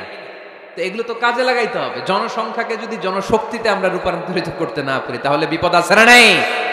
বলছিলাম আমার নবীর মসজিদ এটা যেন যেন মসজিদ না, মুসলমানদের মসজিদ খ্রিস্টানদের গির্জার মতো না, হিন্দুদের মন্দিরের মতো না, ইহুদিদের সিনাগগের মতো না, শিখদের গুরুদ্বারার মতো না। মুসলমানদের মসজিদ এটা মুসলমানদের সামাজিক ঐক্যের প্রাণ কেন্দ্র, ঠিক কিনা? মসজিদে নববী সবার জন্য খোলা। বাচ্চারা যেত, আমরা কি বাচ্চাদেরকে মসজিদে যেতে দেই? কি করি? ধমক দেই। বিশেষ করে মুরব্বী বাবারা ধমক দেয়, রেগে যায়। সব মুরব্বীরা না, সব মুরব্বীদেরকে আমি এক পাল্লায় মাপছি না। মুরব্বী বাজানেরা যারা আছেন, বাচ্চাদেরকে মসজিদ থেকে তাড়িয়ে দিয়েন না, ধমক দিয়েন না। আজকে যে ধমক দিয়ে তাড়াই দিছেন, আর আসবে না, ঠিক কিনা? আর আসবে না। একবার যদি তিক্ত অভিজ্ঞতা নিয়ে একটা ছোট্ট সোনামণি মসজিদ থেকে বের হয়ে যায়, তারে আর কোনোদিন মসজিদমুখী করা যাবে না। আর ওরে যদি আপনি একটা চকলেট দেন, প্রত্যেকটা ইমাম সাহেবের উচিত মসজিদে চকলেট নিয়ে যাওয়া। বাচ্চা দেখলেই চকলেট দিতে হবে, ঠিক কিনা? ওর স্মৃতিতে এটা থাকবে, বড় হয়ে গল্প করবে আমাদের এলাকায় এক ইমাম ছিল, চকলেট দিত আমাদেরকে।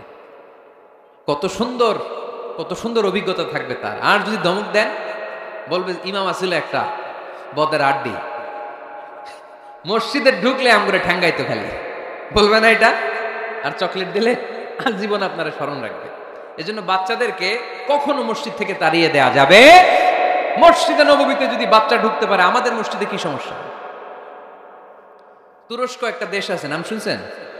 তুরস্কের মসজিদের দেয়ালে দেয়ালে লেখা থাকে, জামাত চলাকালীন অবস্থায় পিছনে যদি বাচ্চাদের কিচির মিচির, চিৎকার চেঁচামেচি, হই হুল্লোড়ের আওয়াজ আপনি শুনতে না পান, তাহলে নেক্সট জেনারেশনকে নিয়ে আপনি চিন্তায় থাকেন, কারণ আপনার নেক্সট জেনারেশন নাতিপুতি এগুলো নামাজই হচ্ছে না, ঠিক কিনা? পিছনে যদি আমাদের নাতিপুতি চিৎকার চেঁচামেচি করে, তার মানে দে আর অন দ্য রাইট ট্র্যাক, তারা আসল লাইনে আছে, মসজিদে এসেছে। যদিও আজকে দুষ্টামি করে, সময়ের বিবর্তনে, কালের আবর্তনে বয়সটা একটু বড় হলেই ও বুঝে যাবে এখানে দুষ্টামি করা যায় না, এখানে ইবাদত করতে হয় একজনের, তিনি কে? কিন্তু ওকে আসার সুযোগটা তো দিতে হবে। আপনি যদি ধমক দিয়ে বের করে দেন, আর কোনোদিন আসবে? মুরব্বীরা, আর কোনোদিন আমরা বাচ্চাদেরকে ধমক দিব না, ইনশাল্লাহ বলেন। মুরব্বীরা বলেন ইনশাআল্লাহ। বিশ্বনবীর মসজিদে নববীতে প্রথমে দাঁড়াতো পুরুষ সাহাবারা, তারপরে দাঁড়াতো হিজরারা, তারপরে দাঁড়াতো ছোট্ট বাচ্চারা, একেবারে শেষ দিকে দাঁড়াতো নারীরা, ঠিক কিনা? কিন্তু আমরা নারীদেরকে মসজিদে ঢুকতে দেই না। এই জন্য বাজারে যদি বের হয়, কলেজে যদি যায়, লম্বা সময়ের জন্য ঘর থেকে বের হইলে নামাজগুলো কাজা হয়ে যায়, ঠিক কিনা? এই পরিবর্তিত বিশ্ব ব্যবস্থায় এখন নারীদেরকে চিকিৎসা নেওয়ার জন্য হসপিটালে যেতে হয়, শিক্ষার জন্য ইউনিভার্সিটিতে যেতে হয়, নানা কাজে বাইরে যেতে হয়। এই লম্বা সময়ের মাঝখানে যদি কোনো সালাদ থাকে, এই সালাদটা সে পড়বে কই? আপনারা তো ব্যবস্থা রাখেন নাই মসজিদে। মসজিদে একটা সুন্দর করে ব্যবস্থা রেখে দিবেন নারীদের, যাতে ওনারা ওইখানে যে সেফটি সিকিউরিটির সাথে নামাজটা পড়তে পারে, নামাজ যেন কাজা না হয়। ও বুয়ুতুহুন্না খায়রুল লাহুন্না, যদিও নারীদের জন্য ঘরে নামাজ পড়লে বেশি সওয়াব, কিন্তু কখনো যদি কাজে বাইরে বের হয়ে যায়, নামাজের সময় যাতে নামাজ কাজা না হয়, এজন্য মসজিদের এক জায়গায় নারীদের জন্য জায়গা থাকার দরকার আছে না নেই? ইয়াং ছেলেরা মসজিদে যেতে চায় না, মসজিদ কেন্দ্রিক না, ক্রিকেট খেলা দেখতে যায়, আড্ডা মারতে যায়, ঘোরাফেরা করতে যায়, মসজিদে যায় না। কারণ মসজিদে তাদেরকে আকর্ষণ করার মতো অ্যাট্রাকটিভ কোনো অ্যাক্টিভিটিজ আমরা মসজিদে রাখতে পারি নাই। ওদের তো একটা কাজ লাগবে। ইয়াংরা টিম ওয়ার্ক পছন্দ করে। কি করে? টিম ওয়ার্ক, একসাথে গ্রুপ মিলে একটা গ্যাং তৈরি করে কাজ করতে ওরা পছন্দ করে, ঠিক কিনা? তো এটা সুযোগ তো ওদেরকে করে দিতে হবে। মসজিদ হবে আমাদের সামাজিক ঐক্যের কেন্দ্রবিন্দু। যুবকদের জন্য অনেক অ্যাক্টিভিটিজ এই মসজিদের মধ্যে রাখতে হবে, তাহলে তারা মসজিদমুখী হবে। চিল্লায় বলেন ঠিক কিনা? প্রতিটা মসজিদ এমন ভাবে তৈরি করা উচিত যাতে করে ছোট বাচ্চারা মসজিদে আসে। একটা কিড জোন থাকবে, কিড জোন। আমি মালয়েশিয়া সহ পৃথিবীর অনেক জায়গায়, অনেক বড় বড় মসজিদে কিড জোন দেখেছি, মানে বাচ্চাদের খেলার জায়গা। মসজিদের বারান্দায় বাচ্চাদের খেলার জায়গা, বাচ্চারা ওখানে খেলাধুলা করতেছে, মায়েরা নামাজ পড়তেছে, ছেলেরা নামাজ পড়তেছে। বাচ্চারাই নামাজের দৃশ্য দেখতে দেখতে একদিন নিজেই ওযু করে নিজেই নামাজ শুরু করে দিচ্ছে। দেখবেন ছোট্ট বাচ্চাটা, আমরা যখন নামাজে দাঁড়াই, আমার মেয়েও দাঁড়ায় আমার পাশে, ছোট্ট মেয়েটাও কিচ্ছু পারে না, আমি যখন সূরা পড়ি ও মুখ নাড়ায়, এরকম মুখ নাড়াইতেছে, কি যে পড়ে ও নিজেও জানে না, কিন্তু আব্বু নাড়াইতেছে মুখ, আমিও নাড়াবো, আমি রুকুতে যাই সেও রুকুতে যায়। সুবহানাল্লাহ কইবেন না? বাচ্চারা তো দেখে দেখে শিখে। মসজিদে নিয়ে যেতে হবে। কিড জোন, কি বলে জায়গাটারে? কিড মানে বাচ্চা, তাই না? বাচ্চাদের একটা জোন থাকবে, ওখানে বেলুন থাকবে, ওখানে খেলনা থাকবে, ওখানে যে বাচ্চারা খেলবে। আরে বাচ্চারা চিৎকার চেঁচামেচি করবে না তো 80 বছরের বুড়ার চিল্লাবে নাকি?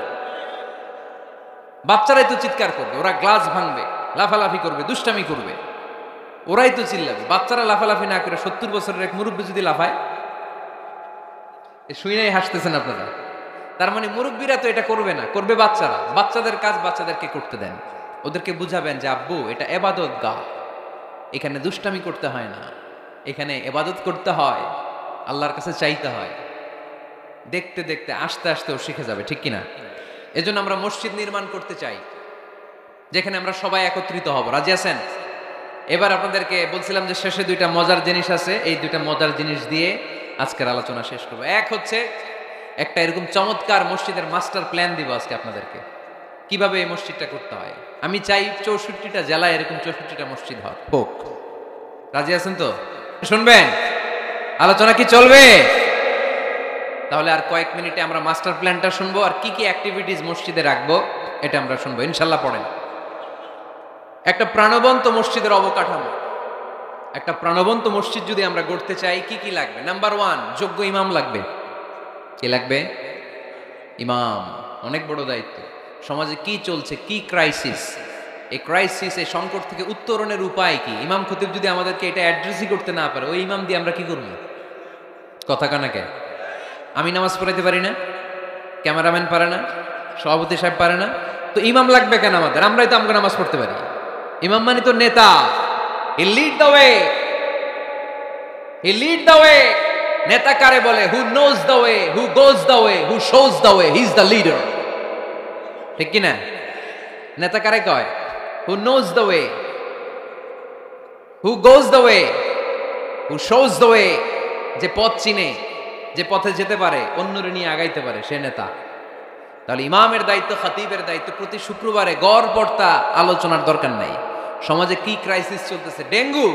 এই ডেঙ্গু অবরোধে, ডেঙ্গুকে ঠেকাতে বিশ্বনবী ইসলামের কি নীতিমালা ছিল, ওইটা শোনাইতে হবে আমাদের ইমাম সাহেবের। ঠিক কিনা? প্রচন্ড শীতের প্রকোপে কাঁপছে পুরো বাংলাদেশ, শীতকালে বিশ্বনবী কি আমল করছে ওইটা শোনাইতে হবে এখন আমাদেরকে। কথা কয় না? এখন চলতেছে শীত, আপনি খিজির আলাইহিস সালামের গল্প শোনাইতেছেন, হবে? ওই ইমাম খতিবের আমাদের দরকার নাই। কথা কি মাথায় ঢুকতেছে?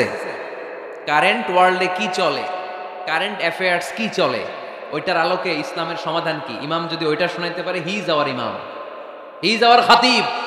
আওয়ার খতিব should be this qualified personality. এরকম লোক হইতে হবে। তাহলে একটা প্রাণবন্ত মসজিদের যে অবকাঠামো, আপনাদেরকে আজকে মাস্টার প্ল্যানটা দেই। নাম্বার 1, একজন যোগ্য ইমাম, যোগ্য খতিবের দরকার, যাদের বেতন হবে কমসে কম 1 লাখ টাকা। কত?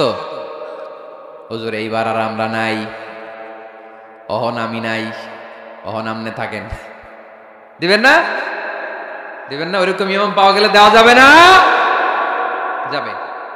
মাশাআল্লাহ। শুনেন, জরুরি আলাপ, এটা জরুরি আলাপ আপনাদের সাথে। নাম্বার 2, প্রশস্ত এবং বড় এরিয়া নিয়ে মসজিদ করতে হবে, ছোট জায়গা নিয়ে না। একটা মসজিদ করতে হবে কমসে কম 50 বিঘা জায়গার উপর। কয় বিঘা?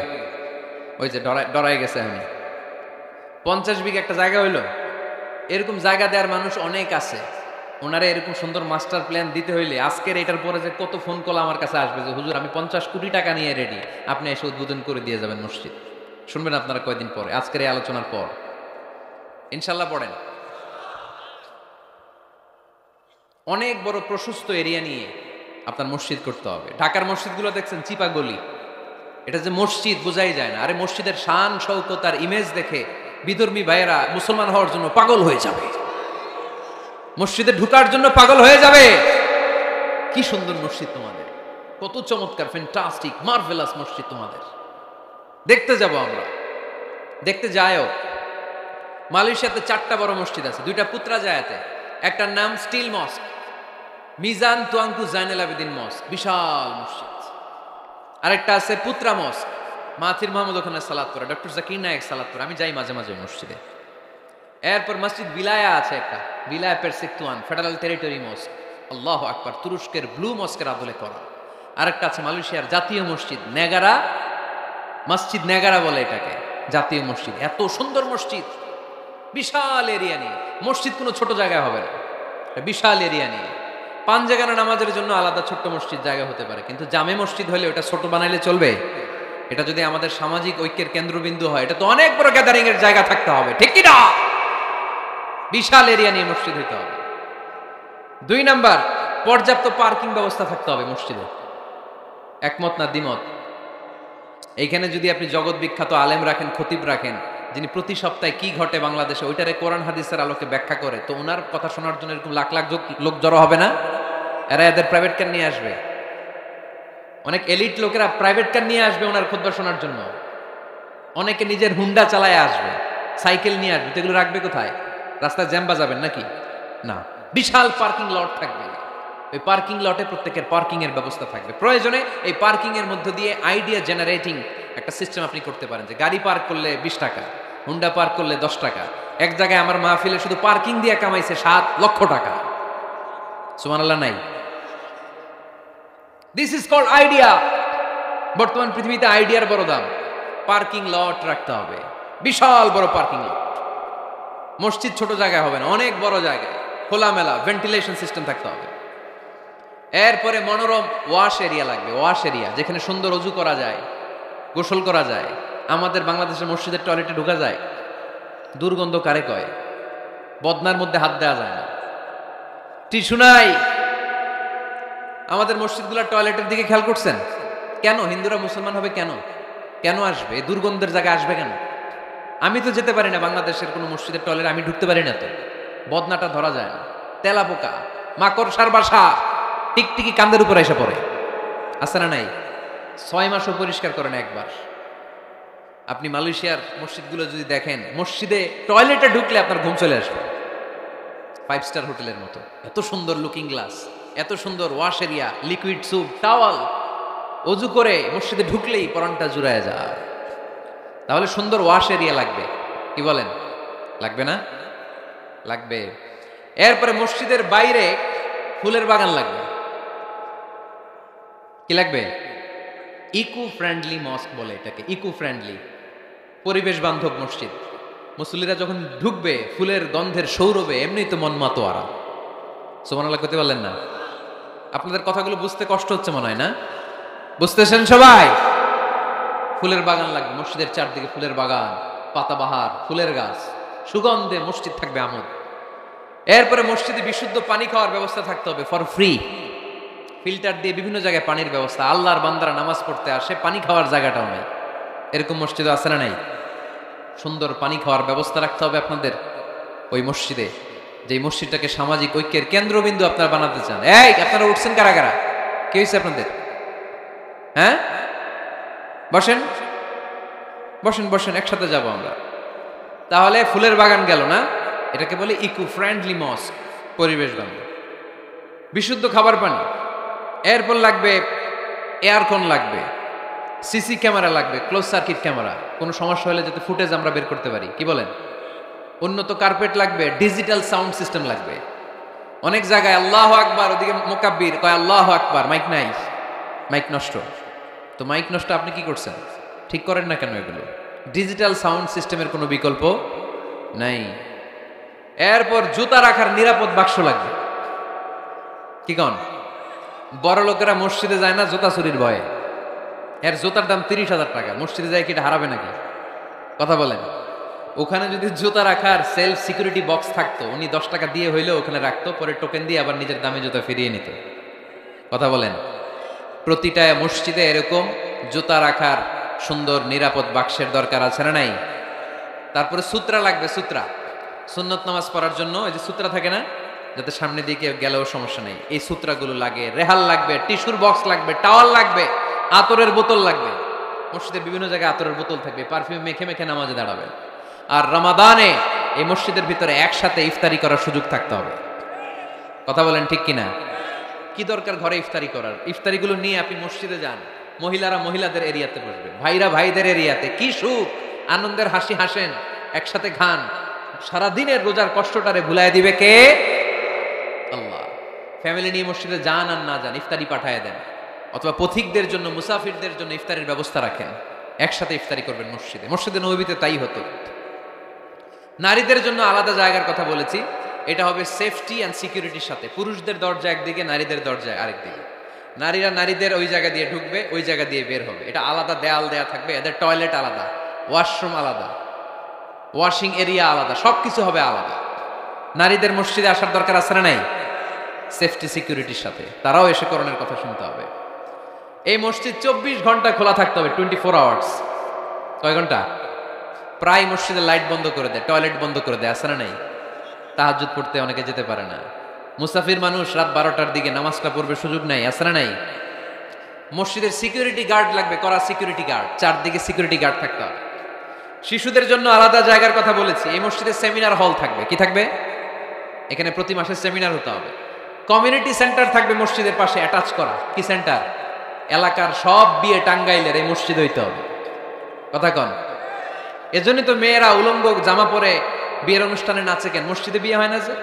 এগুলো তো হয় বাড়ির ছাদের উপরে, দুম্মা চলে দুম, নাচানাচি, হিন্দি গান। মসজিদের কমিউনিটি সেন্টারে বিয়ে হলে হিন্দি সিনেমা লাগানোর সাহস কেউ পাবে? নারীগুলো সব হেজাব আর বোরকা পরে আসবে বিয়ের অনুষ্ঠানে, ঠিক কিনা? সামান্য খেজুর বিতরণ করে বিয়ে শেষ, এটাই বিয়ের অলিমা। এদিকে ইজাব, এদিকে কবুল। খেজুর ছিটাই দিলাম, খায়া বাড়িতে জানার দোয়া করেন। সহজ না কঠিন? সহজ না কঠিন?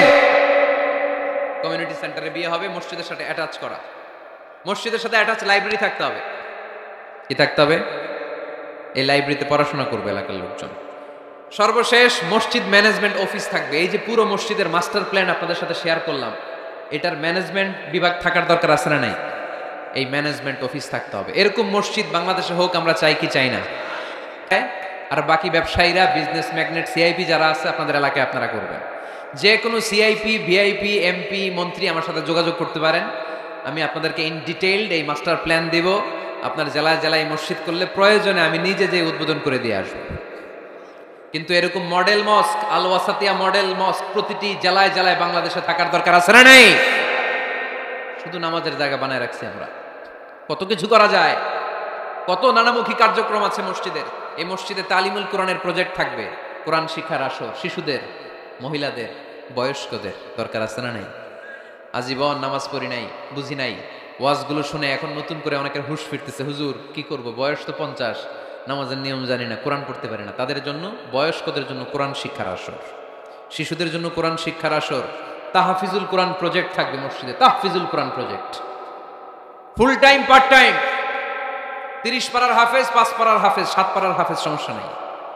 আমাদের দেশে মনে করে এক বাবার 5 ছেলে, একটারে হেফজখানায় দিছে, তুই 30 পারাই করবি, আর বাকি 4 পোলা ওগর ইংলিশ মিডিয়ামে দিছে, তোকে কোনো দায় দায়িত্ব নাই, তোরা খালি দুম্মা চলে দুম। আছে না নাই? এটা একটা ভুয়া আইডিয়া। একজনে 30 পারা মুখস্থ করবে, বাকি ছেলেগুলা করবে না, না এটা না। যে যতটুকু পারে। আরব দেশে, মিশরে আমি পড়াশোনা করেছি 5 বছর। আমি মিশরের ড্রাইভারদের সাথে দেখলে জিজ্ঞেস করতাম, হাবিবি আমেলে হাফিজতে কাম গুজ মিনাল কোরআন, কোরআনের কয় পারা মুখস্থ পারো? বলে মা আলিশ বা আশরাত আকজাবাস। সরি, আমি আসলে বেশি মুখস্থ করতে পারিনি, 10 পারা করছি। ড্রাইভার, সুবহানাল্লাহ নাই? মিশরের এমন কোন লোক নাই যারা 5 পারা 10 পারা কোরআনের হাফেজ না। তার মানে কোরআনের হাফেজ পার্ট টাইমও হওয়া যায়। ইংলিশ মিডিয়ামে পড়বে আপনার ছেলে, বিকেলবেলা পার্ট টাইম তাহফিজে এসে ও কোরআন হেফজ করবে। এরকম ছেলের দরকার আছে না নাই? ইংলিশেও কথা বলবে, কোরআনের ব্যাখ্যাও করে দিবে, চিল্লায় বলো ঠিক কিনা? তালিমুল কোরআন প্রজেক্ট, তাহফিজুল কোরআন প্রজেক্ট। সাপ্তাহিক প্রশ্নোত্তর পর্ব থাকবে আপনাদের এই মডেল মস্কে।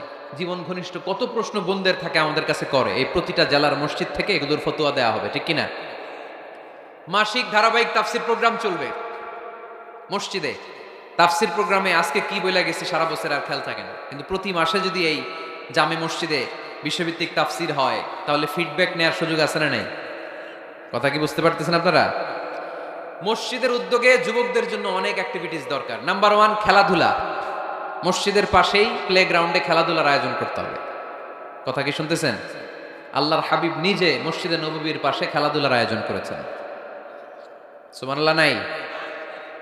সেই বুখারীর হাদিস, ঈদের দিন মসজিদে নববীর পাশে বনু আরফিদা গোত্রের লোকেরা তীর তীর দিয়ে খেলা শুরু করলো। বিশ্বনবী দেখতে আরম্ভ করলো। আম্মাজান আয়েশা বায়না ধরলেন, আমিও দেখবো। বিষ্ণু ইসা ইসলাম আম্মাজানকে কাঁধে তুলে পর্দা সরাইয়া দেখাইতে লাগলেন। আর খেলা দেখতে দেখতে বিষ্ণু ইসা ইসলাম নিজেই আনন্দিত হয়ে গেলেন। আমরা অনেক সময় হয় না, গোল দেওয়ার আগে আমরাই নড়ে চড়ে উঠি, এইভাবে গোল করে উঠি, এই